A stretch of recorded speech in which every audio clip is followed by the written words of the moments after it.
The dust stung Bethany Evans' eyes as she clutched her newborn daughter to her chest, the wagon wheels grinding to a halt at the edge of town where her father had decided she was no longer welcome. It was 1875 in the harsh territory of Wyoming, and at 20 years old, she had committed the unforgivable sin of bearing a child out of wedlock, her dreams of a respectable life dissolving like morning mist under the brutal western sun. "This is as far as we go," her father announced, his voice as cold as the winter winds that swept across the plains. Reverend James Evans wouldn't even look at his daughter as he handed her the small cloth bundle containing what few possessions he'd allowed her to take. "You've brought shame upon this family, Bethany. The Lord's mercy extends beyond my own."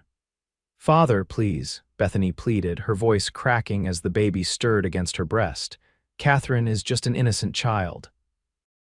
"That bastard has no name in our household," her mother whispered harshly from the wagon seat, her eyes fixed on the horizon as if Bethany had already disappeared from sight. The baby began to cry, a thin wail that pierced the afternoon air. Bethany's younger sisters peered from beneath the wagon's canvas cover, their eyes wide with a mixture of fear and fascination. They had been forbidden to speak to her, to touch her, to acknowledge the niece they would never know. "You have until nightfall to find shelter," her father said, snapping the reins. "May God guide you to repentance." The wagon lurched forward, leaving Bethany standing alone on the dusty road leading into Sweetwater, a small but growing settlement that served as a waypoint for cattle drives and the occasional stagecoach. She had nothing but a change of clothes, a small pouch containing her grandmother's silver locket, and $7 sewn into the hem of her dress, a secret gift from her youngest sister, who had pressed it into her hand during a stolen moment of farewell. The baby's cries grew more insistent. Bethany gently bounced her daughter, fighting back tears that threatened to blur her vision. She couldn't afford the luxury of despair, not with Catherine depending on her for survival. "Hush now, little one," she whispered, adjusting the thin blanket that shielded the infant from the relentless sun. "We'll find our way." Sweetwater sprawled before her, a single dusty street lined with wooden buildings, most of them saloons and gambling halls where no decent woman would dare enter. The church stood at one end of town, but Bethany knew better than to seek sanctuary there. Her father's letters would have preceded her, warnings about the fallen woman who had disgraced her family. The stagecoach station appeared to be her best hope. Perhaps there might be work cleaning or cooking, something to earn enough for a room at the boarding house until she could formulate a more permanent plan. With determination born of desperation, Bethany squared her shoulders and began walking toward town, each step carrying her farther from everything she had ever known.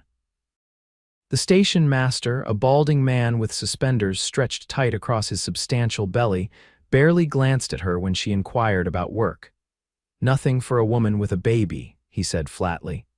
"Can't have crying disturbing the passengers. Try the laundry down by the creek." The laundry proved no more welcoming. The proprietress, Mrs. Gilman, a hard-faced woman with hands reddened from lye soap, looked Bethany up and down with undisguised contempt. "I know who you are," she said.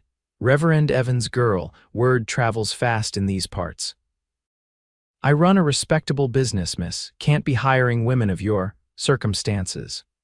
By late afternoon, Bethany had been turned away from every establishment that might have offered respectable employment. The baby was fussing, hungry, and uncomfortable in the heat.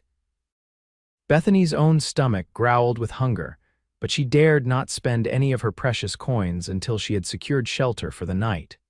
The sun was beginning to sink toward the distant mountains when she found herself outside the Silver Spur Saloon.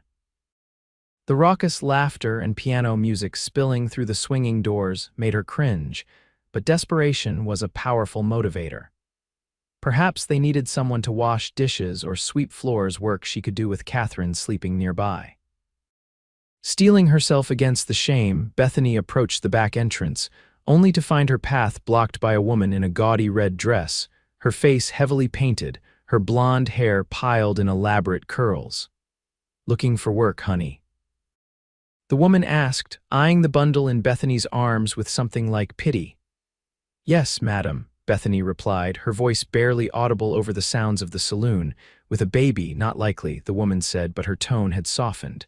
"Barney don't hire mothers, says they're unreliable." She reached into the pocket of her dress and withdrew a coin. "Get yourself something to eat. There's a widow woman, Mrs. Abernathy, lives in the little house past the blacksmith's. She sometimes takes in strays." Bethany's eyes filled with tears at the unexpected kindness. "Thank you," she whispered, accepting the coin with trembling fingers. "Don't thank me," the woman said sharply. "Just get that little one somewhere safe before nightfall. Town's no place for a baby after dark." With renewed purpose, Bethany made her way toward the blacksmith's shop at the edge of town. The rhythmic clang of hammer on anvil guided her to a weathered building where smoke billowed from a stone chimney. Just beyond, as the saloon woman had indicated, stood a small cottage with neatly tended flower boxes beneath the windows. Before Bethany could reach the gate, the baby began to wail in earnest, her tiny face scrunched and red with effort. Fumbling with her bundle of possessions, Bethany sought to quieten her daughter, aware that her own milk had grown scant from stress and poor nourishment. "Sounds like someone's mighty unhappy," a deep voice observed. Startled, Bethany looked up to find a man watching her from the doorway of the blacksmith shop. Tall and broad-shouldered, with sleeves rolled up to reveal muscular forearms darkened by the sun, he cut an imposing figure. His face was partially shadowed by a well-worn Stetson, but she could make out a strong jaw dusted with stubble and eyes that regarded her with curiosity rather than judgment. "She's hungry," Bethany explained unnecessarily, embarrassed by her disheveled appearance and the baby's distress. "I'm looking for Mrs. Abernathy's house." "You found it," the man said, stepping fully into the fading light. He was younger than she'd initially thought, perhaps in his late 20s, with a face that might have been handsome if not for the scar that ran along his left cheek. "But I'm afraid Mrs. Abernathy passed on last winter. Influenza took her." Bethany's heart sank. Her last hope vanished. The baby's cries intensified, and she swayed slightly on her feet, exhaustion and hunger conspiring against her determination to remain standing. The man moved with surprising speed for someone of his size, closing the distance between them in long strides. "Here now," he said, guiding Bethany to a rough-hewn bench outside the shop. "Sit before you fall." Too weary to protest, Bethany sank onto the bench, cradling Catherine against her shoulder, patting the infant's back in a futile attempt to soothe her. "When did you last eat?" the man asked, his voice gruff but not unkind. "Yesterday," Bethany admitted, "but I have money. I just need to find someplace that will take us in." The man studied her for a long moment, his expression unreadable, then he reached for a water skin hanging by the shop door and offered it to her. "Drink," he instructed, "then we'll figure something out."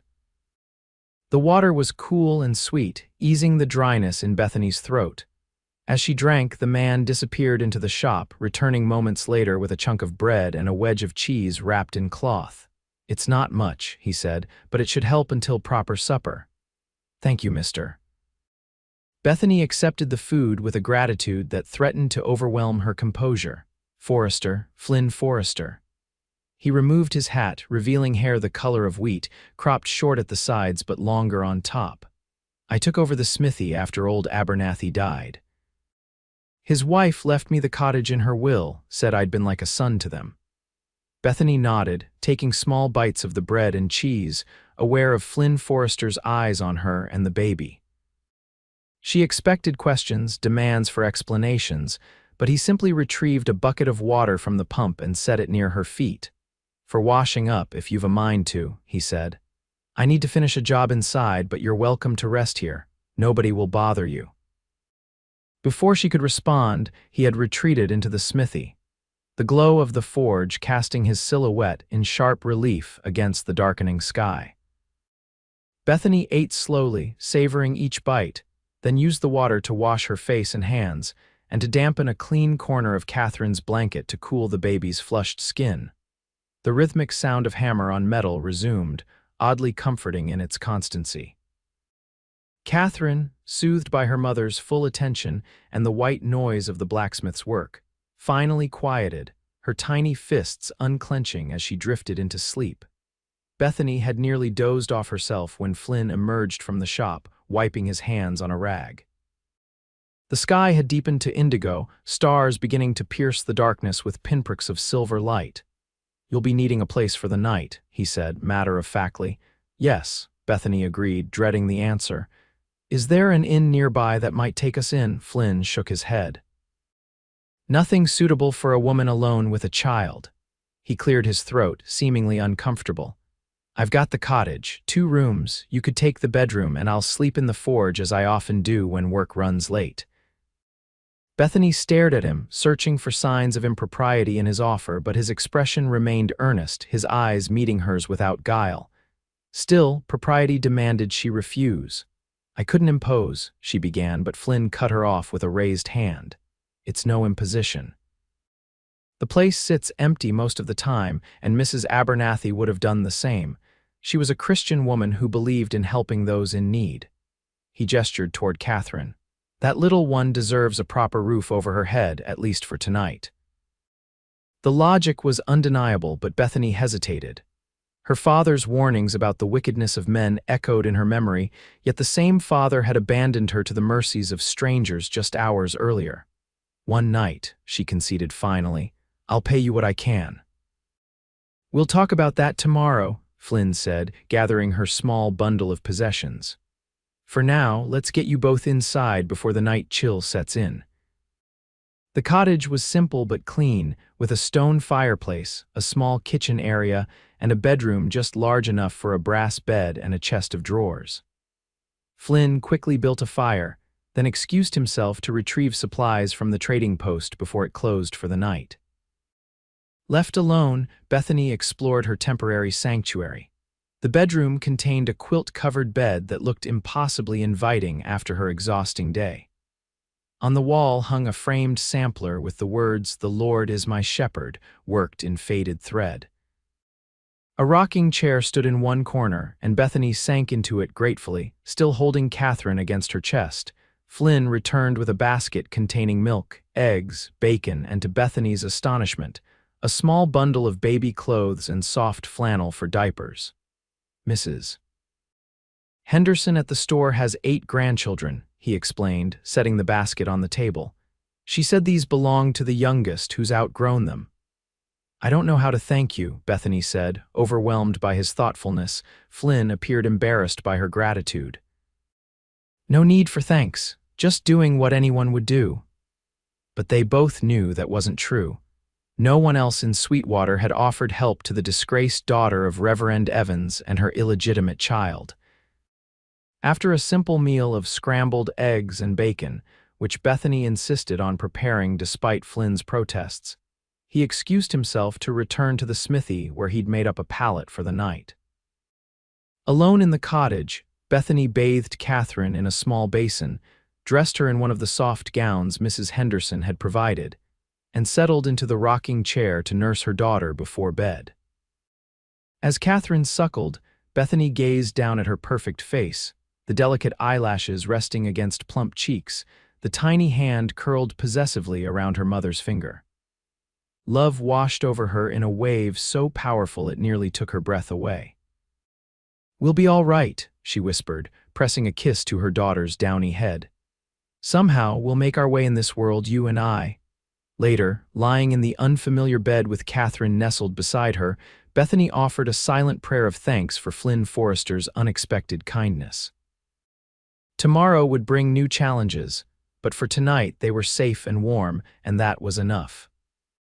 Outside, in the rough comfort of the smithy, Flynn Forrester lay awake, listening to the night sounds of Sweetwater, the distant piano from the saloon, the occasional shout or burst of laughter, the soft nickering of horses in nearby stables. His thoughts kept returning to the woman and child sleeping in his cottage, to the quiet dignity with which Bethany Evans had faced her situation, to the fierce love evident in every protective gesture toward her daughter. He had recognized her immediately as the Reverend's eldest daughter, though they had never been formally introduced. Flynn rarely attended church, finding more comfort in the honest work of his hands than in the reverend's fire and brimstone sermons. But he had seen Bethany from afar, singing in the choir, her face lit with a serenity that had always struck him as remarkable. There had been whispers, of course. Sweetwater thrived on gossip, and the disappearance of the reverend's daughter for several months, followed by her abrupt return to town under such circumstances, had provided ample fodder for speculation. Flynn had paid little attention, having no taste for rumor-mongering. But now, with Bethany and her child under his protection, however temporarily, he found himself wondering about the man who had fathered the baby only to abandon them both to such a fate. Flynn's last conscious thought before drifting into sleep was a resolution. As long as Bethany Evans and her daughter remained in his cottage, no harm would come to them. It was a promise made to himself, but it carried the weight of an oath. Dawn broke with the characteristic brilliance of a Wyoming summer morning, sunlight flooding the eastern sky in a wash of gold and rose. Bethany woke to the unfamiliar sound of a rooster crowing nearby and the even less familiar sensation of having slept soundly through the night. Catherine stirred beside her, making the little snuffling noises that preceded waking. The events of the previous day came rushing back, and Bethany sat up, momentarily disoriented by her surroundings. The cottage, Flynn Forrester's generosity, the uncertain future that stretched before her.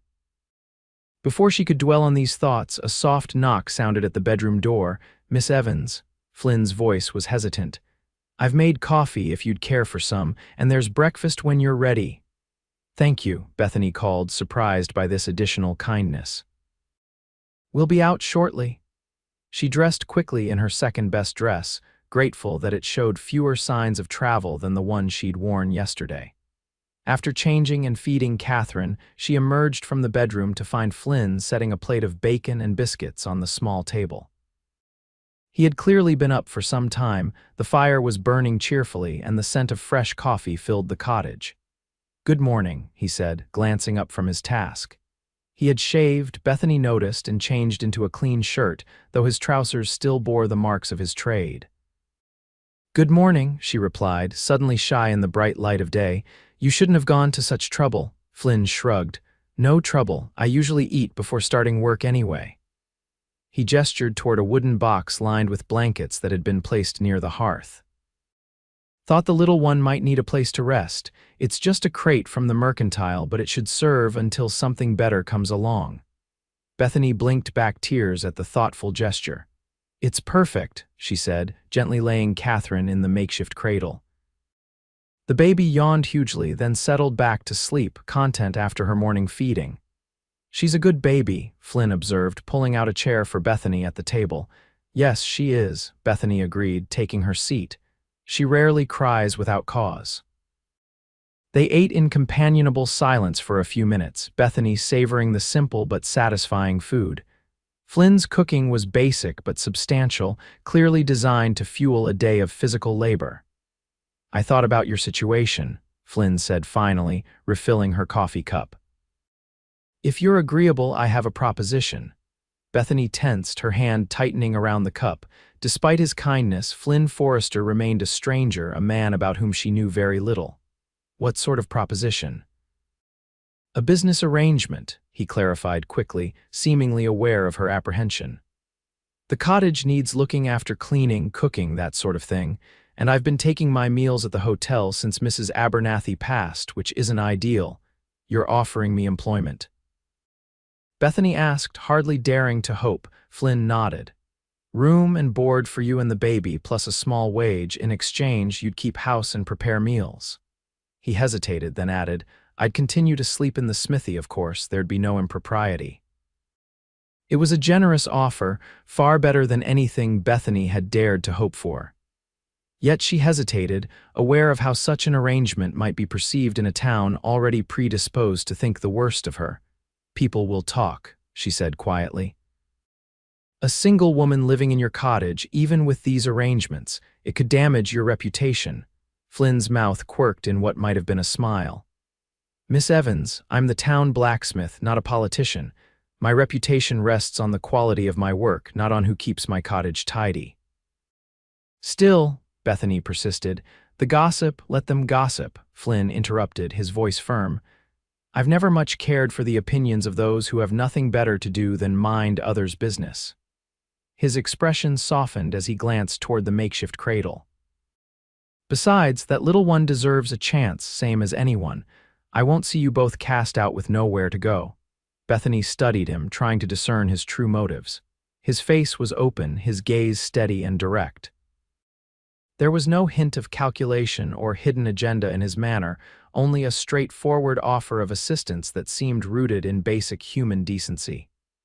"Why would you do this for us?" she asked finally. "You don't even know me." Flynn considered her question for a moment before answering. "I know what it's like to be judged unfairly," he said, his hand unconsciously rising to trace the scar on his cheek. "This came from a barroom brawl when I was younger and more foolish. For years after, folks looked at me like I was nothing but trouble, ready to explode into violence at any moment." He shook his head. "It wasn't true then, and whatever they're saying about you now isn't the whole truth either." His insight startled her. "No," she agreed softly, "it isn't. So do we have an agreement?" Flynn asked, extending his hand across the table. Bethany hesitated only a moment longer before placing her hand in his. His palm was calloused from years of hard work, warm and solid against her skin. "We do," she said. "Thank you, Mr. Forrester." "Flynn," he corrected with a slight smile. "If you're to be keeping my house, we should dispense with formalities." "Flynn," she repeated, returning his smile tentatively. "And I'm Bethany," he nodded, releasing her hand. "Welcome to your new home, Bethany. I'll leave you to settle in while I open the shop." He rose from the table, donning his hat.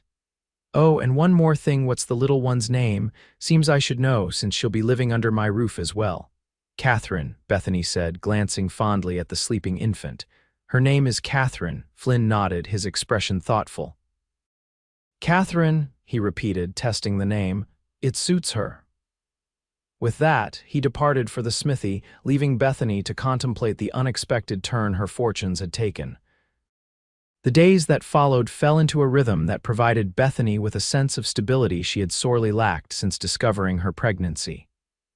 She rose early to prepare breakfast before Flynn began his workday, then spent the morning cleaning the cottage, washing clothes, and tending to Catherine.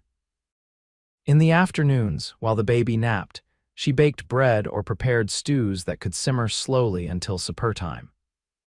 Flynn took his midday meal in the smithy, not wanting to interrupt his work, but returned in the evenings to share supper at the small table, where their conversations gradually grew less awkward and more companionable. Bethany learned that Flynn had come west from Pennsylvania following the war between the states, seeking opportunity in the expanding frontier. He had apprenticed with a blacksmith in Cheyenne before making his way to Sweetwater, where old Mr. Abernathy had been looking to train someone to eventually take over his business. The childless couple had treated Flynn like a son, teaching him not only the blacksmith's craft, but also the value of community and honest dealings. In turn, Bethany shared carefully edited stories of her own life, her childhood in Illinois, her family's move west when her father received the call to minister to the growing settlement, her love of music and books. She did not speak of Catherine's father or the circumstances of her pregnancy, and Flynn never asked, respecting the boundaries of her privacy. As July gave way to August, Bethany began to venture beyond the confines of the cottage and smithy. At first, her excursions were limited to the mercantile, where she purchased supplies for the household with money Flynn provided. Mrs. Henderson, the owner's wife who had donated the baby clothes, proved to be one of the few townspeople willing to treat Bethany with kindness rather than condemnation. "Don't you mind the others, Mrs. Henderson advised during one of Bethany's visits, nodding toward a group of women who had fallen conspicuously silent upon Bethany's entrance. "They've got nothing better to do than pass judgment on matters that don't concern them." "It's kind of you to say so," Bethany replied, adjusting Catherine in her arms. The baby had grown noticeably in the weeks since their arrival, her cheeks filling out, her alert eyes tracking movement with increasing focus. "Nothing kind about speaking the truth, Mrs. Henderson insisted, reaching out to chuck Catherine under the chin. "This little one's thriving, I can see that plain enough. You're doing right by her, and that's what matters." She lowered her voice, leaning closer. "And how are things with the blacksmith?" "Flynn's a good man, though he keeps to himself mostly. Mr. Forrester has been very generous," Bethany said carefully, aware of listening ears. "The arrangement is strictly professional. I keep house and he provides shelter for my daughter and me. Mrs. Henderson's knowing smile suggested she might have her own theories about the situation, but she merely nodded. "Well, professional or not, it's done you both good.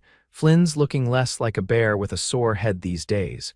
Amazing what regular meals and a tidy home can do for a man's disposition." Despite her embarrassment at the implication, Bethany couldn't deny that there was some truth to the observation. Flynn did seem more at ease than when she had first encountered him, more inclined to smile or even laugh during their evening conversations. And if she sometimes found herself watching him when he wasn't aware, noticing the strength in his hands or the way the firelight caught in his hair, well, that was her private concern. The first real test of their arrangement came on a Sunday morning in mid-August, when Bethany, dressed in her best gown with Catherine swaddled in a clean blanket, prepared to attend church services. She had avoided the church since her return to Sweetwater, knowing her father would not welcome her presence. But the desire to worship, ingrained since childhood, had grown too strong to ignore. Flynn, who had been repairing a loose hinge on the cottage door, looked up in surprise when she emerged from the bedroom in her Sunday attire. "You're going to church?" he asked, setting aside his tools. "Yes," Bethany confirmed, smoothing a nervous hand over her skirt. "I thought it was time." Flynn studied her for a moment, then nodded as if coming to a decision. "I'll escort you," he said, rising to his feet. "That isn't necessary," Bethany protested. "You've made it clear you're not one for church going." "I'm not," Flynn agreed, "but I'm also not one to let a lady face the wolves alone." He reached for his good coat, hanging on a peg by the door. "Besides, it might be interesting to see the Reverend's face when his daughter arrives with the town blacksmith and her baby in tow." Despite her nervousness, Bethany laughed at the image. "You're deliberately provoking scandal, Mr. Forrester." "Flynn," he corrected automatically, a smile playing at the corners of his mouth. "And I'm merely accompanying my housekeeper to Sunday services like any responsible employer might do." They walked to church together, Bethany carrying Catherine, Flynn matching his long strides to her more measured pace. The bell was ringing as they approached the white clapboard building, summoning the faithful to worship. People were gathering on the steps, exchanging greetings and weekly news. The conversations faltered as Bethany and Flynn drew near, heads turning, eyes widening in surprise or narrowing in disapproval. Bethany's steps slowed, her courage threatening to desert her in the face of such open scrutiny. Flynn, sensing her hesitation, placed a supportive hand at the small of her back, not quite touching her but close enough to convey his presence. "Head high," he murmured. "You've as much right to be here as any of them." Drawing strength from his confidence, Bethany continued forward, climbing the steps with as much dignity as she could muster. She was acutely aware of the whispers that followed their progress, but she kept her gaze fixed on the church doors, where her father stood greeting his congregation. Reverend Evans froze when he caught sight of his daughter, his face paling beneath his neatly trimmed beard. For a moment, Bethany thought he might turn away or even forbid her entry, but the presence of his parishioners seemed to stay whatever impulse had initially seized him. "Reverend," Flynn greeted him evenly, removing his hat. "Fine morning for worship, Mr. Forrester," the Reverend acknowledged stiffly. His eyes flickered to Bethany and then to the bundle in her arms, a muscle working in his jaw. "I wasn't aware you had found religion." "I'm still searching," Flynn replied with deceptive mildness. "But Miss Evans was eager to attend services and I thought it proper to accompany her." The Reverend's gaze finally settled on his daughter, his expression carefully controlled. Bethany, he said, the single word revealing nothing of his feelings. Father, she responded, her voice steadier than she had expected. I've come to worship, if we're welcome. A moment of tense silence followed, during which Bethany was acutely aware of the attention focused on their exchange. Then, with a barely perceptible nod, the Reverend stepped aside, gesturing toward the open doors. All are welcome in the house of the Lord, he said, the words clearly costing him some effort. Thank you, Bethany murmured, moving past him into the church, Flynn following close behind. They took seats in the last pew, as far from the pulpit as possible while still being inside the sanctuary. Bethany's mother and sisters were already seated in the front row, their backs rigid, none daring to turn and acknowledge her presence. A few of the congregation glanced over their shoulders, their expressions ranging from curiosity to outright hostility, but most kept their eyes forward, perhaps unwilling to draw the Reverend's attention. The service proceeded as Bethany remembered, with familiar hymns and responsive readings leading into her father's sermon. Today's text was from the Gospel of John, the story of the woman caught in adultery whom Jesus had saved from stoning with the simple challenge, "Let him who is without sin cast the first stone." Bethany felt Flynn stiffen beside her as the Reverend began to expound on the text, his initial words emphasizing the woman's sin and the rightness of the law that condemned her. It seemed a pointed message, and Bethany found herself shrinking slightly in her seat. Catherine clutched protectively against her chest. But as the sermon continued, something unexpected happened. The Reverend's tone shifted, his focus moving from condemnation to Christ's mercy, from judgment to redemption. "We are quick to cast stones," he said, his gaze sweeping the congregation, "quick to condemn those whose sins seem more visible than our own. But the Lord reminds us that all have sinned and fallen short of the glory of God. All require mercy. All stand in need of grace." It wasn't an apology or even an acknowledgement of his treatment of Bethany, but it was perhaps as close as her proud father could come to admitting the possibility that his harsh judgment might not align perfectly with divine will. Bethany felt tears threatening and blinked them back, unwilling to give the watching congregation any further cause for gossip. Flynn's hand found hers on the pew between them, a brief, reassuring pressure that was gone almost as soon as it registered. The simple gesture steadied her, and she managed to maintain her composure through the remainder of the service. As the congregation filed out afterward, several women approached Bethany, drawn by curiosity about the baby if nothing else. Mrs. Henderson was among them, cooing over Catherine and loudly proclaiming her to be the prettiest baby in the territory, bar none. Her open approval seemed to give others permission to be civil, if not exactly warm, and Bethany found herself engaged in brief, awkward conversations about the child's health and development. Flynn remained at her side throughout, a solid presence that somehow made the interactions less intimidating. When they finally began the walk back to the cottage, Bethany felt a curious mixture of exhaustion and exhilaration. "Thank you for coming with me," she said once they were beyond earshot of the church. "It made things easier." Flynn nodded, his expression thoughtful. "Your father surprised me," he admitted. "I expected more fire and brimstone, less mercy." "He surprised me too," Bethany said softly. "Perhaps there's hope yet." Flynn glanced at her, something unreadable in his eyes. Hope for reconciliation? Bethany considered the question as they walked, Catherine sleeping peacefully in her arms. "I don't know," she said finally, "but hope for understanding maybe, for acceptance in time." They continued in companionable silence, the late summer sun warm on their faces. Bethany found herself stealing glances at Flynn's profile, struck by how comfortable she had become in his presence. It was more than gratitude for his protection, though that remained. It was a growing awareness of him as a man, his quiet strength, his unexpected gentleness with Catherine, the intelligence that gleamed in his eyes when they discussed the books he sometimes borrowed from Mrs. Henderson's lending library. Dangerous thoughts, she reminded herself sternly. Flynn Forrester had offered shelter and employment, not courtship. Whatever warmth existed between them was friendship at most, and she would be foolish to imagine otherwise, especially given her circumstances. Yet that evening, as they shared a simple supper of roast chicken and fresh bread, Bethany caught Flynn watching her with an expression that made her heart beat faster.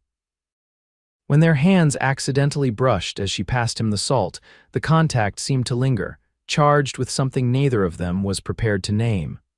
"I should check on the forge," Flynn said abruptly, rising from the table.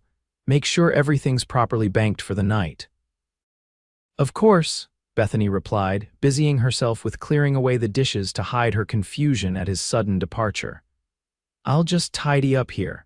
Flynn paused at the door, turning back as if he wanted to say something more. For a moment, their eyes met across the room, and Bethany felt a current of awareness pass between them, powerful enough to momentarily steal her breath.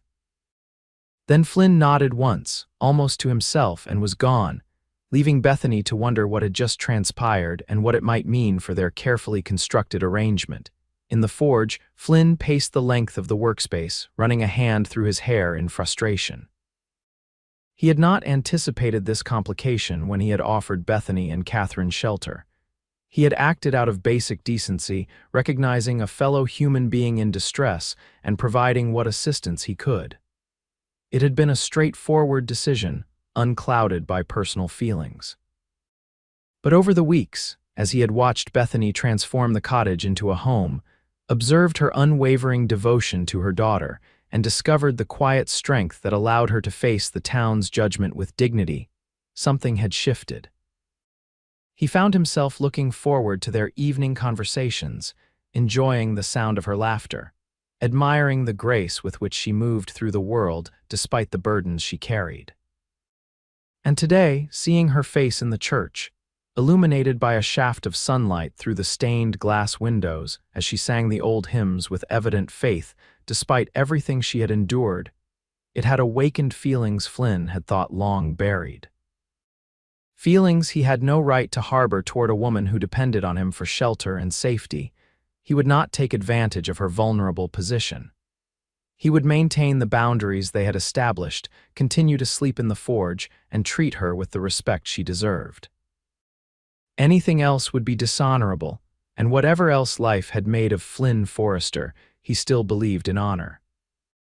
With that resolution firmly in mind, Flynn set about banking the forge fire for the night, trying to ignore the image of Bethany's face that seemed permanently imprinted on his consciousness. September brought the first hints of autumn to Sweetwater, the cottonwoods along the creek beginning to show touches of gold among their green leaves.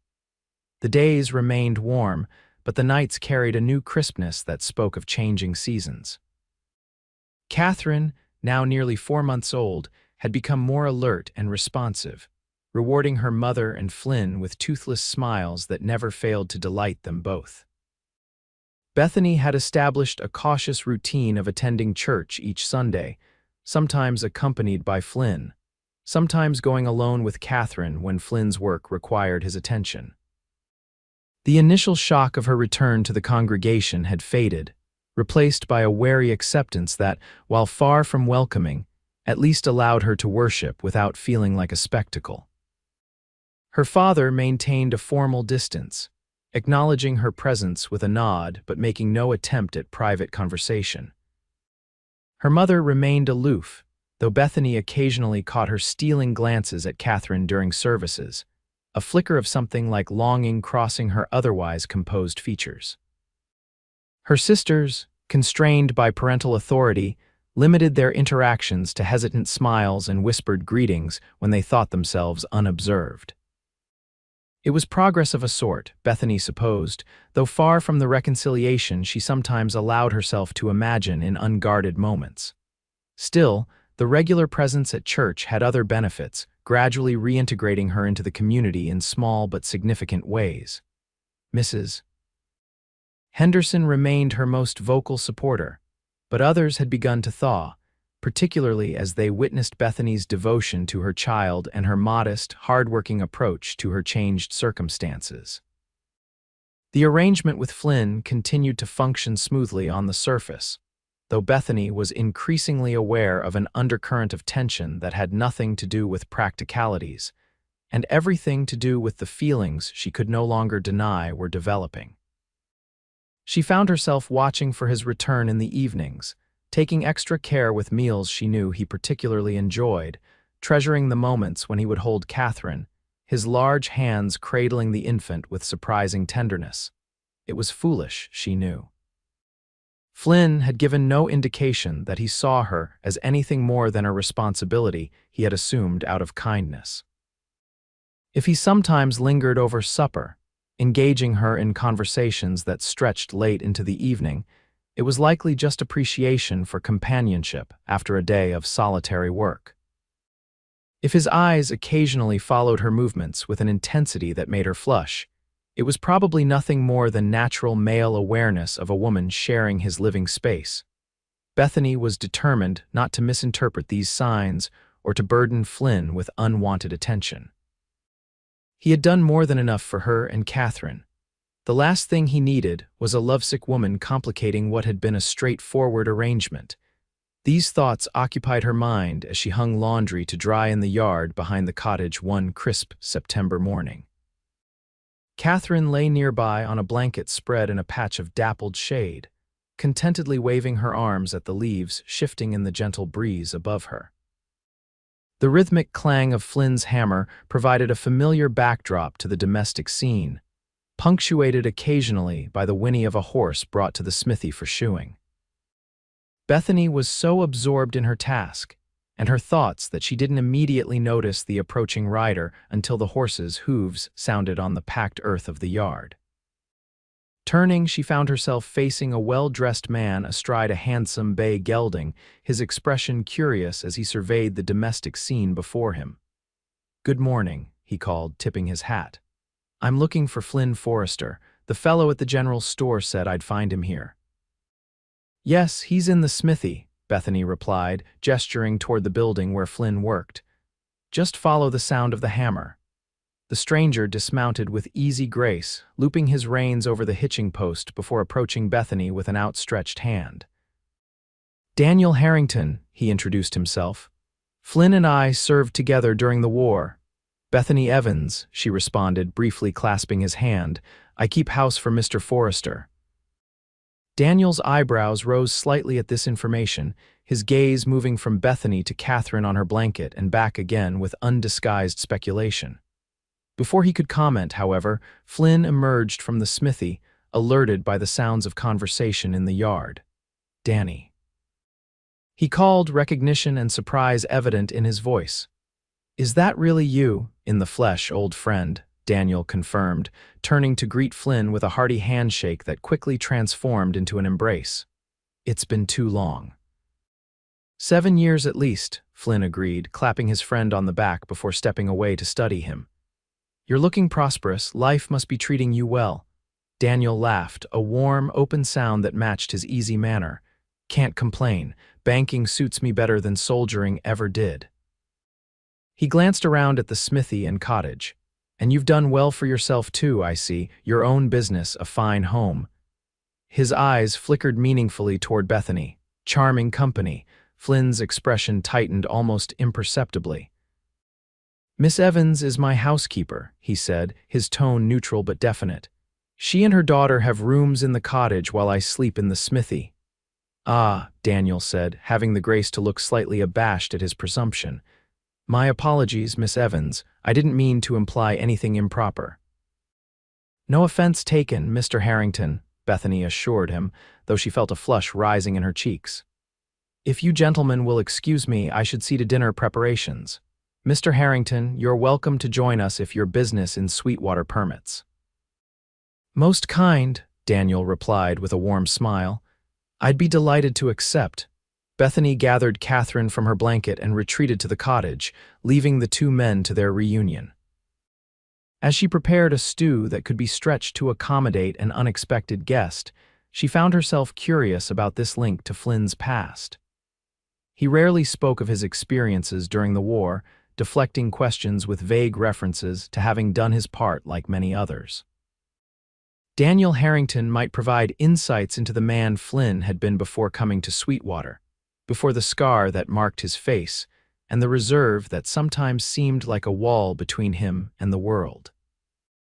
The men's voices drifted through the open window as they moved from the yard to the shade of the smithy's overhang, their conversation punctuated by occasional laughter. It was the most animated Bethany had ever heard Flynn, and she felt a twinge of something like jealousy at the easy camaraderie he shared with his old friend. By the time she called them in for the midday meal, Catherine was fed and sleeping in her cradle, and the stew was simmering fragrantly on the stove. Daniel entered the cottage with appreciative glances at the tidy interior, complimenting Bethany on the homey atmosphere she had created. "Flynn always did have an eye for quality," he remarked as they settled at the table, his tone light but his eyes assessing as they moved between Bethany and his friend. Though in the old days, he was more interested in fast horses than domestic comforts. "People change," Flynn said shortly, passing the bread basket to Daniel. "War has a way of rearranging priorities." "Indeed it does," Daniel agreed, his expression sobering momentarily before he turned to Bethany with renewed cheer. "So, Miss Evans, how does a lovely young woman like yourself come to be keeping house for this old warhorse? I imagine there must be more eligible situations in town." The question, though couched in jovial terms, probed directly at the circumstances Bethany had carefully avoided discussing. She felt Flynn tense beside her, ready to intervene, but she placed a restraining hand on his arm. "My situation is somewhat complicated, Mr. Harrington," she said evenly. "Mr. Forrester was kind enough to offer employment when others were less inclined to do so. I'm grateful for his generosity." Daniel studied her for a moment, his gaze shrewd beneath his affable exterior. "I see," he said finally. "Well, Flynn always did have a soft spot for those in difficult circumstances. It was that tendency that got him into trouble more than once during our service together." "You make it sound like a weakness," Flynn observed, his tone light but with an underlying edge. "Not at all," Daniel countered smoothly. "It's one of your finest qualities, even if it did lead to that regrettable incident in Nashville." Bethany's curiosity was piqued, but Flynn clearly had no intention of elaborating on whatever incident Daniel was referencing. He deftly changed the subject, inquiring about his friend's journey to Sweetwater and his plans while in town. As the meal progressed, Bethany learned that Daniel was now a banker in Denver, traveling through Wyoming territory to assess potential investments in the region's growing towns. He was considering establishing a branch of his bank in Sweetwater, drawn by reports of the settlement's strategic location along cattle drive routes and the recent discovery of modest coal deposits in the surrounding hills. "The town's ripe for development," Daniel explained enthusiastically. "With the right investments, it could become a significant hub for the territory, which is partly why I sought you out, Flynn. I remembered your skill with metal, and I'm in need of someone who can craft quality safes and secure fixtures for a banking establishment." Flynn looked surprised but intrigued by the proposition. "That's specialized work," he said thoughtfully. "I've done some, but nothing on the scale you'd need for a bank. But you could learn," Daniel pressed. "You always were a quick study. And I'd pay handsomely for the work enough that you might consider expanding your operation, taking on an apprentice to handle the routine smithing while you focus on the more lucrative specialized commissions." The prospect was clearly appealing to Flynn, though he remained characteristically cautious in his response. "It's worth discussing further," he allowed. "How long will you be in town?" "A few days at least," Daniel replied. "I've taken a room at the hotel and have meetings scheduled with several property owners and town officials." He glanced at Bethany, his expression speculative. "Perhaps Miss Evans would permit me to call again tomorrow evening. We could discuss the details over supper, and I'd welcome the opportunity to sample more of her excellent cooking." Before Bethany could respond, Flynn interjected smoothly. "I'm sure Miss Evans wouldn't mind preparing supper for us, but perhaps we should meet at the hotel dining room. It would be more appropriate for business discussions." The slight emphasis on appropriate was not lost on either Bethany or Daniel. The banker's eyes flickered between them, a knowing smile playing at the corners of his mouth. Of course, he agreed readily. The hotel it is. 7 o'clock tomorrow evening. At Flynn's nod, Daniel rose from the table, thanking Bethany for the meal. I should be on my way. I have an appointment with your mayor this afternoon. Flynn escorted his friend outside, their voices growing fainter as they moved toward the hitching post where Daniel's horse waited. Bethany began clearing the table, her mind full of the unexpected visitor and the possibilities his proposal might open for Flynn. The sound of hoofbeats signaled Daniel's departure, and moments later Flynn returned to the cottage, his expression thoughtful as he leaned against the doorframe watching Bethany wash the dishes. I apologize for Daniel, he said after a moment. He has a habit of making assumptions and speaking too freely. There's no need to apologize, Bethany assured him, drying her hands on her apron. He seems like a good friend despite his forwardness. Flynn's mouth twisted in what might have been a smile. He is that. We've known each other since we were boys in Pennsylvania. Served in the same regiment during the war, though he was an officer and I a common soldier. He mentioned an incident in Nashville, Bethany ventured, unable to completely suppress her curiosity. Flynn's hand rose unconsciously to the scar on his cheek, tracing its jagged path. That's a story for another time, he said, his tone making it clear the subject was closed for now. I should get back to work. Jenkins is bringing his team by later for new shoes, and I've still got Widow Parker's gate hinges to finish. He turned to go, then paused, glancing back at Bethany. His offer is interesting, though. Specialized metalwork for banks and businesses pays better than shoeing horses and mending plows. It sounds like an opportunity worth considering, Bethany agreed. You're certainly skilled enough for such work. Flynn nodded, his gaze holding hers for a moment longer than necessary. It would mean changes, he said finally. Good ones, I think, but changes nonetheless. With that cryptic remark, he returned to the smithy, leaving Bethany to wonder exactly what changes he envisioned and how they might affect her and Catherine's place in his life. The following evening, Flynn dressed with unusual care for his dinner meeting with Daniel, donning a clean shirt and his seldom-worn Sunday suit. Bethany helped him with his tie, her fingers deft as she shaped the knot, acutely aware of his proximity and the clean scent of soap that clung to his freshly shaved skin. There, she said, stepping back to survey her handiwork. Very distinguished. Flynn grimaced, running a finger around the collar that clearly felt constrictive after his usual casual attire. Distinguished or not, I feel like I'm being strangled, he grumbled, but there was a lightness to his complaint that suggested excitement rather than genuine discomfort. A small price to pay for progress, Bethany teased, brushing an imaginary speck of lint from his shoulder. Mr. Harrington will be impressed by your professional appearance. Daniel's seen me covered in mud and worse, Flynn pointed out wryly, but I suppose appearances matter in business. He hesitated, then reached into his pocket and withdrew a small pouch which he handed to Bethany. Your wages for the month, he explained, plus a little extra. I thought you might want to visit the mercantile tomorrow. Catherine's growing fast and winter will be here before we know it.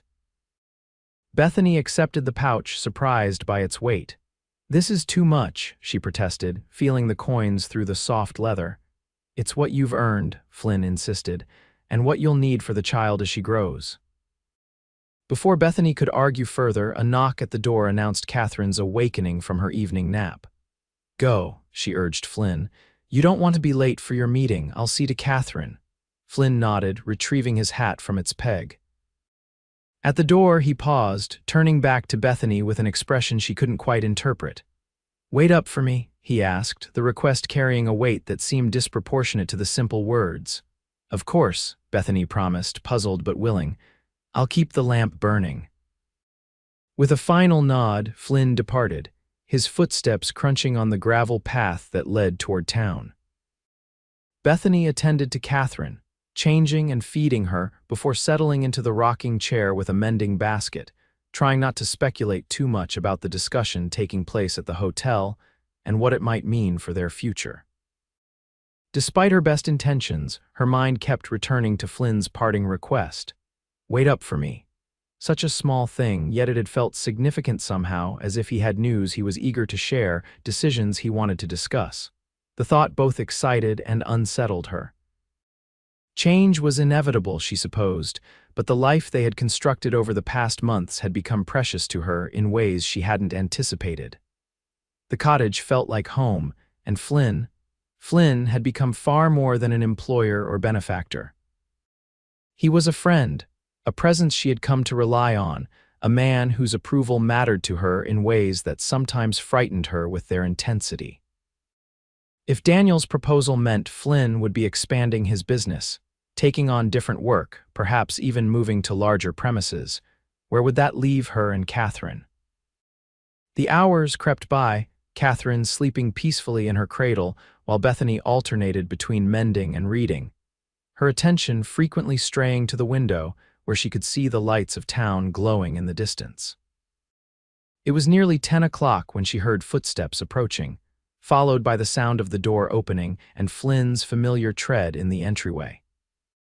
Bethany looked up from her book, taking in Flynn's appearance, tie loosened, jacket draped over one arm, a flush of excitement or perhaps alcohol coloring his cheeks. "How was your meeting?" she asked, setting aside her reading. "Productive," Flynn replied, hanging his hat on its accustomed peg. "Daniel's serious about establishing a bank here, and he wants me involved not just in crafting the fixtures but potentially as an investor." "An investor?" Bethany echoed, surprised. "I didn't realize you had funds for such an enterprise." Flynn settled into the chair opposite her, stretching his long legs toward the hearth where a small fire warded off the evening chill.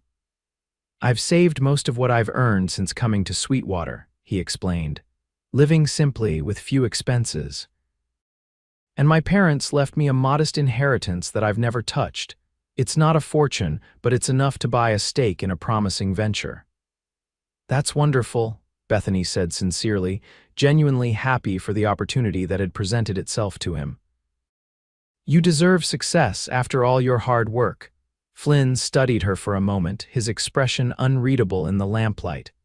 "It would mean changes," he said finally, echoing his earlier remark.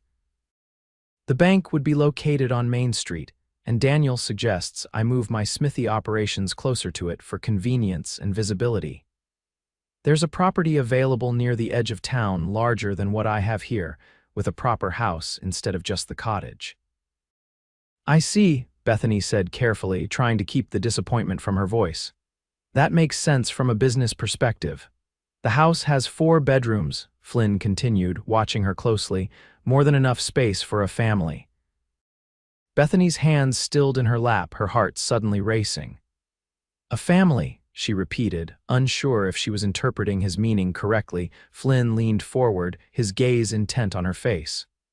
"Bethany, I've been thinking about this for some time now, even before Daniel arrived with his proposal. These past months, having you and Catherine here, it's changed things for me, changed what I want from life." "What are you saying, Flynn?" Bethany asked, barely trusting herself to speak above a whisper. "I'm saying that I want you and Catherine to come with me to the new property," Flynn said, the words coming faster now, as if he feared losing his courage if he hesitated. "Not as my housekeeper, but as my wife, if you'll have me." Bethany stared at him, stunned by the sudden proposal. "Your wife." She echoed faintly. "Flynn, you can't mean that. The scandal, the gossip, it would affect your business prospects, your standing in the community." "I don't give a damn about gossip," Flynn said firmly.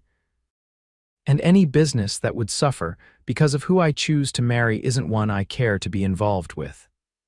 Daniel himself said he thought it was high time I settled down, and he had already assumed there was more between us than an employer-employee relationship."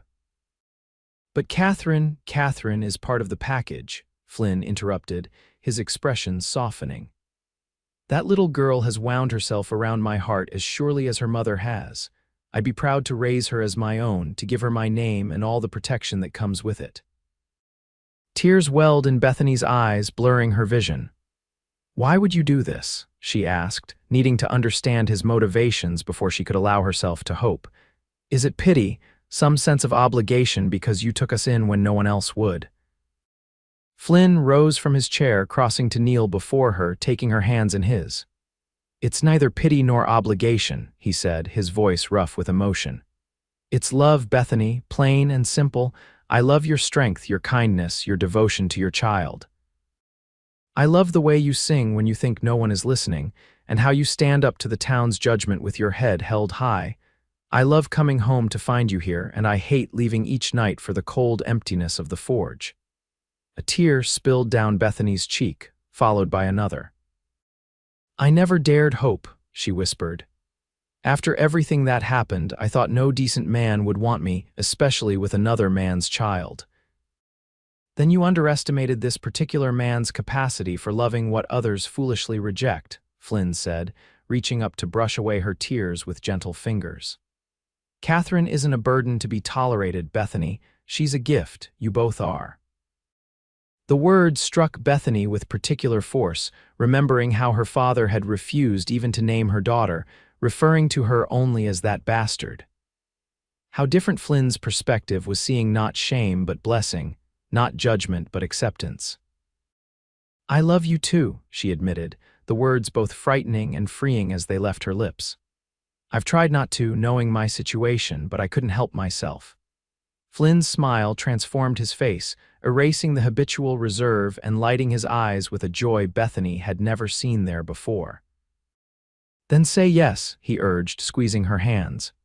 "Say you'll marry me and let me be a father to Catherine. Say you'll build a life with me, here in Sweetwater or wherever the future takes us."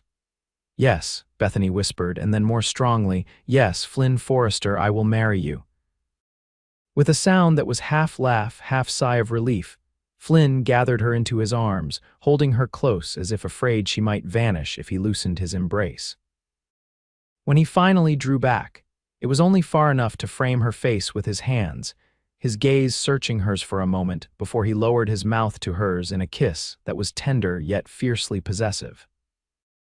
Bethany responded with a hunger that surprised them both, her arms winding around his neck, her body pressing closer as years of loneliness and months of unacknowledged yearning found release in this moment of connection.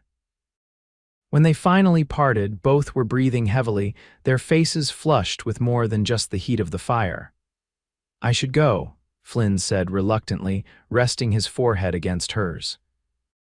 "Until we're properly married, I need to maintain at least the appearance of propriety, for your sake if nothing else." "When?" Bethany asked, not bothering to pretend she didn't understand his meaning or that she didn't share his sudden impatience. "How soon can we be married?" Flynn's eyes darkened at her eagerness, his hands tightening on her waist. "As soon as possible," he said fervently. "I'll speak to the circuit judge when he comes through next week. He can perform the ceremony without involving your father, if that's what you prefer." Bethany considered this, torn between practical expedience and a lingering hope for reconciliation. "No," she decided finally. "I want to be married in the church by my father if he'll do it, not out of respect for his authority, but because I have nothing to be ashamed of in loving you, Flynn. I want the whole town to witness that." Flynn studied her face, clearly moved by her courage. "Are you sure it won't be easy facing him with this request?" "I'm sure," Bethany confirmed. "We'll go together tomorrow and ask him properly. If he refuses, then we'll find another way. But I want to give him the chance to do the right thing, for Catherine's sake if nothing else." Flynn nodded, pressing a kiss to her forehead before reluctantly releasing her and moving toward the door. "Tomorrow, then," he agreed, "we'll face whatever comes together." "Together," Bethany echoed, the word carrying a promise that sustained her long after Flynn had returned to the forge and she had retired to her bed, too exhilarated by the evening's developments to find immediate sleep. The next morning dawned clear and cool, the sky a crystalline blue that seemed to mirror Bethany's mood.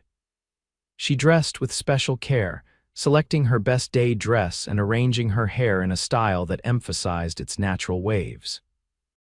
Catherine, as if sensing the importance of the day, was particularly agreeable, cooing happily as Bethany bathed and dressed her in the outfit Mrs. Henderson had provided for church attendance. Flynn arrived at the cottage just as Bethany was completing her preparations, his own appearance reflecting similar attention to detail. He had shaved carefully and donned his Sunday clothes despite it being only Tuesday, his hair neatly combed, his expression a mixture of determination and barely suppressed joy when he caught sight of Bethany. "You look beautiful," he said simply, crossing to her side and bending to press a chaste kiss to her cheek. "Both of you do."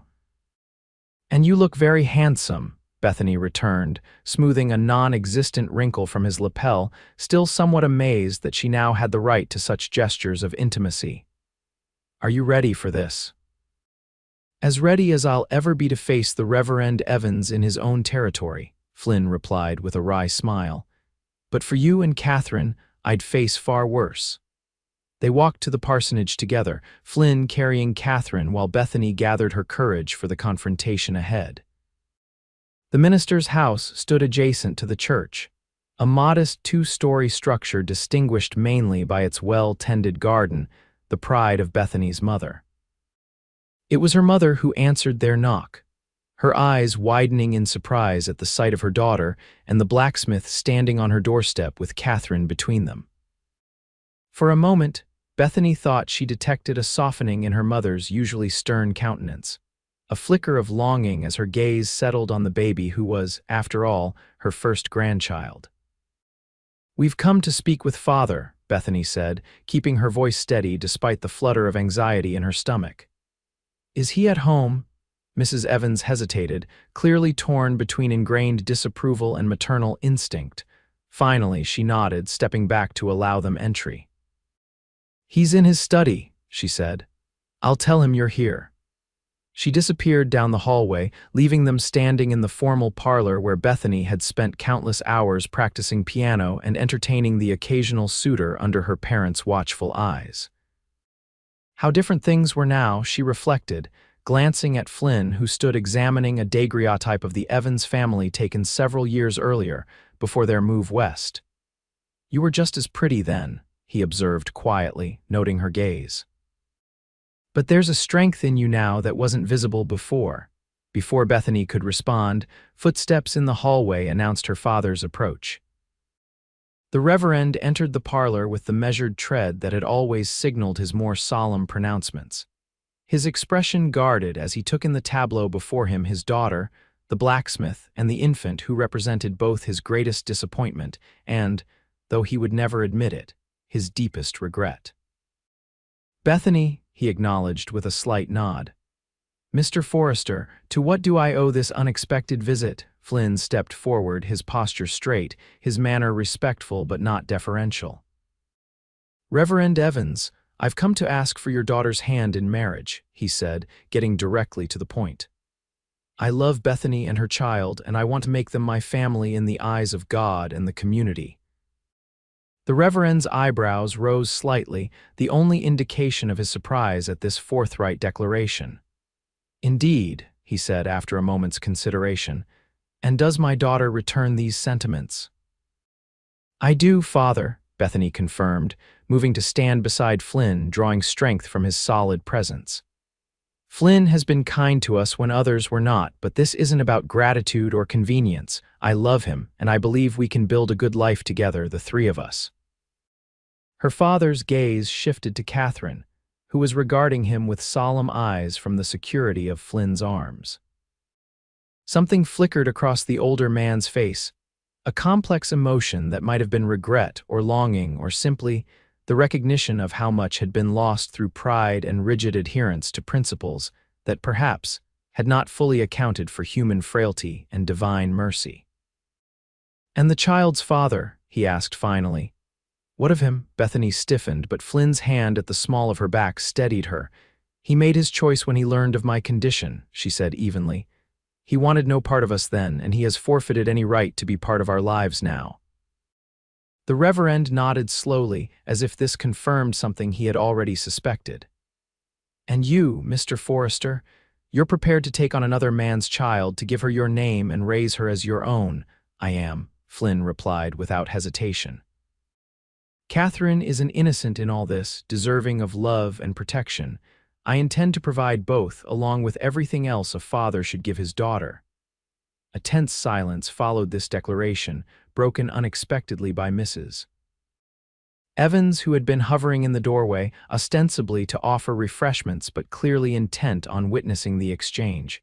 "James," she said, addressing her husband with unusual directness, "the child is our blood, whatever the circumstances of her birth.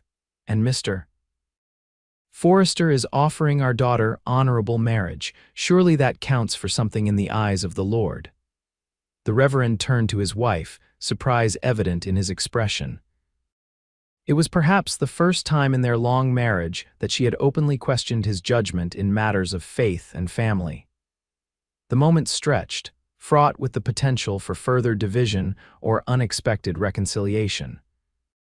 Finally, the Reverend sighed, a sound that seemed to release some of the rigid posture he had maintained since entering the room. "The scriptures tell us that love covers a multitude of sins," he said slowly, "and that what God has joined together, let no man put asunder." He looked directly at Flynn. "Do you intend to have this union blessed in the church, Mr. Forrester, if you're willing to perform the ceremony, sir?" Flynn confirmed. "It would mean a great deal to Bethany and to me as well to have your blessing." Another long moment passed as the Reverend considered this request, his gaze moving from Flynn to Bethany and finally settling on Catherine, who chose that moment to offer him a toothless smile that transformed her small face with innocent joy. "Very well," he said finally, his voice gruff but not unkind. "I will perform the ceremony 1 month from today. That will allow time for the banns to be read and for the necessary preparations to be made." Bethany felt tears threatening at this unexpected concession. "Thank you, Father," she said softly. "It means more than I can express." The Reverend nodded, some of his customary reserve returning. "There will be conditions," he warned. "I expect regular church attendance from both of you, and the child must be properly baptized before the wedding can take place." "Of course," Flynn agreed readily. "We had already planned to have Catherine baptized as soon as possible." "Then it's settled," the Reverend said with finality. "I will announce the upcoming nuptials at next Sunday's service, and we will proceed from there." He hesitated, then added with what almost might have been a smile, "I trust you will continue your current living arrangements until the wedding, Mr. Forrester. My daughter's reputation has suffered enough without adding further fuel to the gossip's fire." "Yes, sir," Flynn assured him. "I'll remain in the forge until we're properly married." This commitment seemed to satisfy the Reverend, who nodded once more before excusing himself to return to his sermon preparations. His departure left a palpable sense of relief in the parlor, as if a storm had threatened but ultimately passed without breaking. Mrs. Evans, however, lingered, her gaze fixed on Catherine with undisguised longing. "May I?" she asked hesitantly, extending her arms toward the baby. Flynn glanced at Bethany, who nodded and carefully transferred Catherine to her grandmother's waiting embrace. Mrs. Evans cradled the infant with practiced ease, her expression softening as she examined the tiny features that perhaps reminded her of Bethany's own infancy. "She has your eyes," she observed quietly to her daughter, "and your father's chin, though he'd never admit to seeing the resemblance." "Would you like to visit with her sometimes?" Bethany offered, recognizing the olive branch for what it was. She should know her grandmother. Mrs. Evans nodded, a suspicious brightness in her eyes as she gently rocked Catherine. "I would like that very much," she admitted. Perhaps you could bring her by on Thursday afternoons. Your father has his deacon's meeting then, and we could have tea together." "Thursday afternoons would be perfect," Bethany agreed, her heart lightening at this unexpected opening for reconciliation. They stayed a while longer, allowing Mrs. Evans time with her granddaughter and discussing preliminary plans for the wedding ceremony. When they finally took their leave, Bethany felt a curious mixture of exhaustion and elation, as if she had survived a battle she had been dreading only to discover that victory brought its own kind of fatigue. "That went better than I expected," Flynn observed as they walked back toward the cottage, his hand warm around hers, a tangible reminder of the commitment they had just formalized. "Much better," Bethany agreed, "though I still can hardly believe Father agreed to perform the ceremony. I was prepared for him to refuse. I think seeing Catherine may have changed something for him," Flynn suggested. It's harder to maintain righteousness in the face of an innocent baby's smile. Bethany squeezed his hand, grateful for his insight and the gentle way he had handled the entire encounter. "Thank you for insisting we go together," she said. "I don't think I could have faced him alone." "You'll never have to face anything alone again," Flynn promised, bringing her hand to his lips for a brief kiss. "That's what marriage means, Bethany, sharing burdens and joys alike, standing together whatever comes." The words warmed her more deeply than the autumn sunshine that bathed the dusty street, illuminating a future that suddenly seemed full of possibility rather than dread. For the first time since learning of her pregnancy, Bethany felt truly hopeful, not just for survival but for happiness, a happiness made all the sweeter for having been so unexpected. The following weeks passed in a whirlwind of activity, as preparations for the wedding progressed alongside Flynn's business negotiations with Daniel Harrington. The banker had been delighted to learn of their engagement, insisting on hosting a dinner at the hotel to celebrate the occasion and to finalize the details of their partnership in the new banking venture. "To new beginnings," Daniel had toasted, raising his glass to the couple. "May your marriage be as prosperous as our business will be." The town's reaction to the announced engagement was predictably mixed.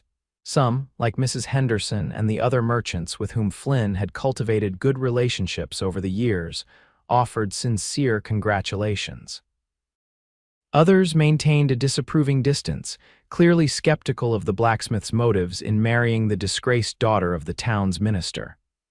"Let them talk," Flynn said dismissively when Bethany expressed concern about the whispers that still followed her through town. "They'll find something new to gossip about soon enough."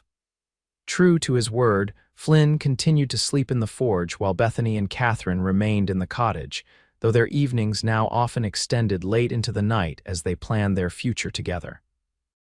The property Flynn had mentioned was indeed available for purchase, a substantial house with adjacent buildings that could be converted to a more extensive smithy operation. Situated close enough to the proposed bank location to be convenient for business, but far enough from the saloons to provide a respectable environment for a family. "It needs work," Flynn acknowledged as they toured the property one crisp October afternoon, Catherine bundled against the autumn chill in Bethany's arms. "But the bones are good, and there's plenty of room for expansion as the family grows."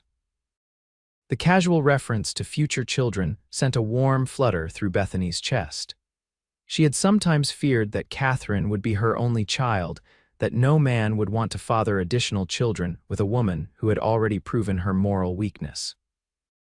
Flynn's assumption that they would have children together was yet another gift, another healing of a wound she had carried since her banishment. "It's perfect," she assured him, envisioning curtains at the windows, a garden in the side yard, children's laughter filling the currently empty rooms. "A wonderful place to begin our life together." October gave way to November, the weather turning colder as the wedding day approached. Bethany, with the cautious assistance of her mother and the more enthusiastic help of Mrs. Henderson, prepared her wedding dress, a simple but elegant gown of deep blue wool that complemented her fair coloring, and acknowledged, without dwelling upon, the fact that this was not a traditional first marriage for a young woman.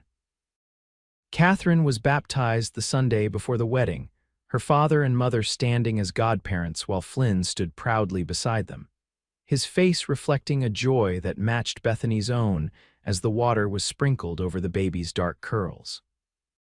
The Reverend, performing the ceremony with uncharacteristic gentleness, officially bestowed the name Catherine Grace Evans upon his granddaughter, the middle name a subtle acknowledgement of the divine mercy that had ultimately led to this moment of familial reconciliation.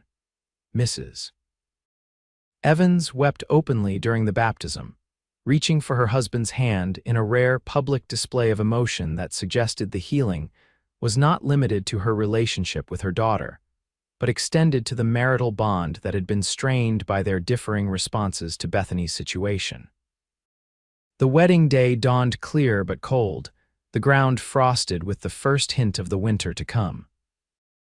Bethany dressed in the parsonage, her mother helping with the buttons of her gown while her sisters finally permitted full contact with their disgraced sibling, exclaimed over Catherine, who had been outfitted in a white dress that Mrs. Henderson had spent hours embroidering with tiny flowers.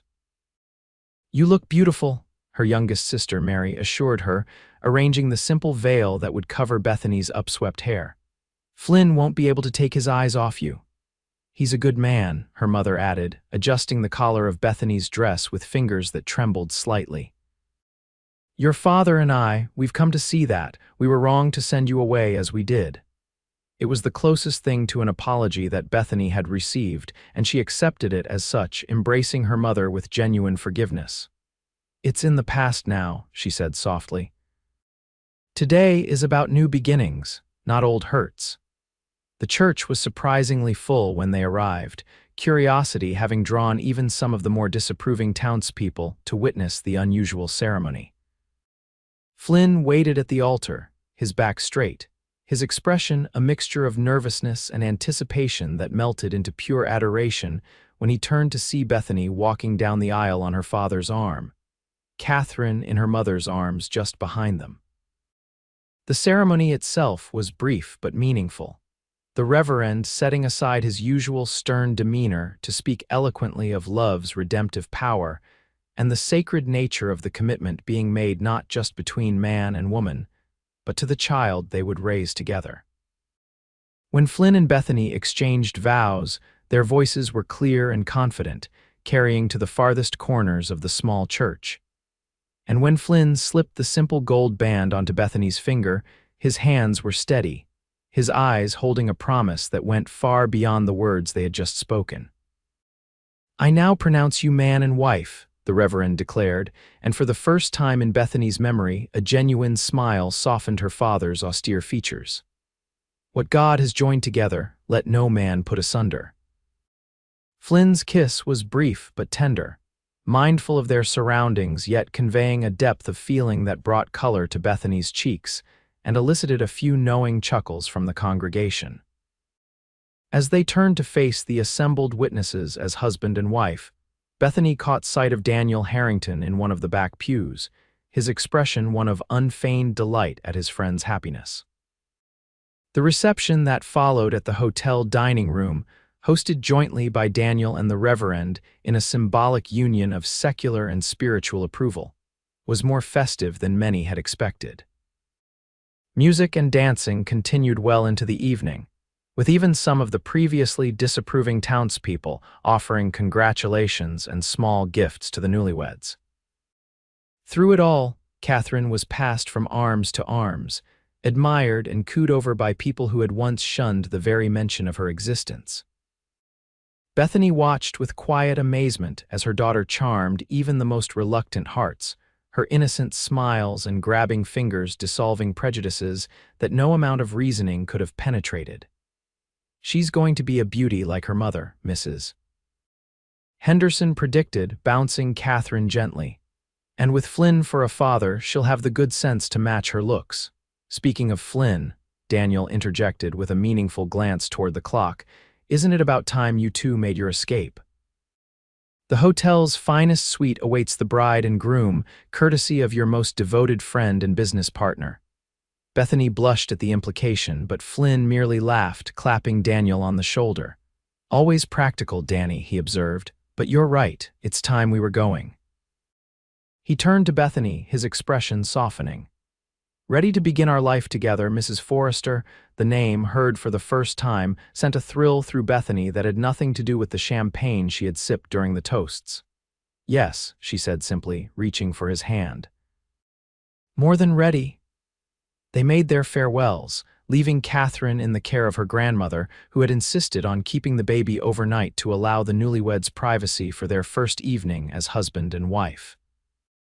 As Flynn escorted Bethany up the hotel's grand staircase to the suite Daniel had arranged, she felt a curious mixture of nervousness and anticipation, aware that despite her technical experience, this night represented something entirely new, a joining based on love and commitment rather than momentary passion or misplaced trust. Flynn sensed her hesitation as they reached the door to their suite, pausing with the key in his hand to study her face in the soft lamplight of the hallway. "Nervous?" he asked gently. "A little," Bethany admitted. "It's different this time, it matters more." Flynn nodded, understanding without need for further explanation. "We have all the time in the world," he assured her, unlocking the door but making no move to enter. "Nothing has to happen tonight that you're not ready for." His consideration only deepened Bethany's certainty that she had married not just a good man, but the right man, someone whose strength was matched by tenderness, whose passion was tempered by respect. "I'm ready," she said, meeting his gaze steadily. "I want to be your wife in every way, Flynn." With a smile that warmed her to her core, Flynn swept her into his arms, carrying her across the threshold in the time-honored tradition that symbolized the beginning of their shared life. As the door closed behind them, Bethany knew with absolute certainty that she had found not just shelter but home, not just security but love, not just acceptance but celebration of all that she was and all that she might become in this man's arms.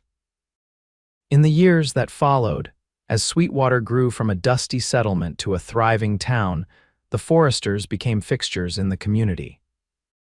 Flynn's partnership with Daniel Harrington proved successful beyond their initial expectations, the bank becoming the financial cornerstone of the region's development.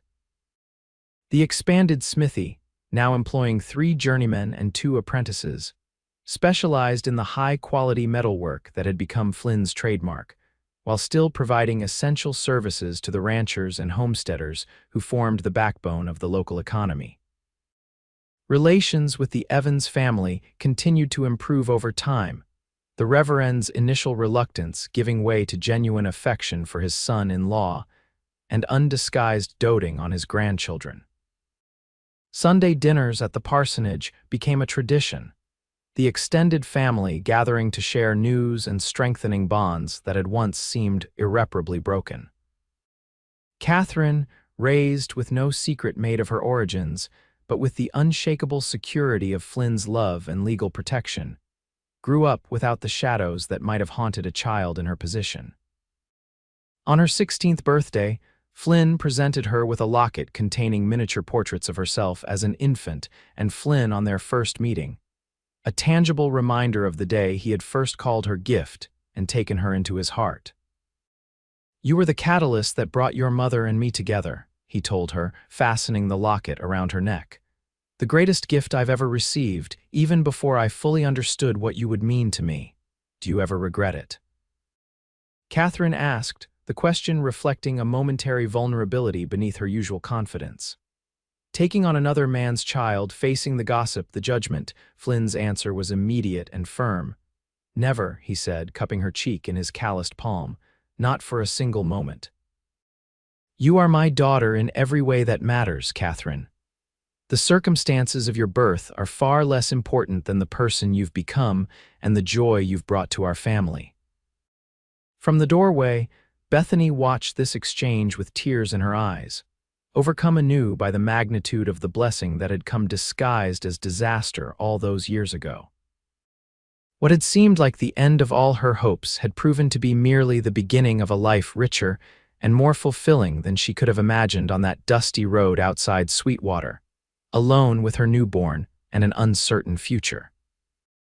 Later that night, with their children sleeping safely in their beds, Bethany related the conversation to Flynn as they prepared for sleep in the comfortable intimacy of their shared bedroom.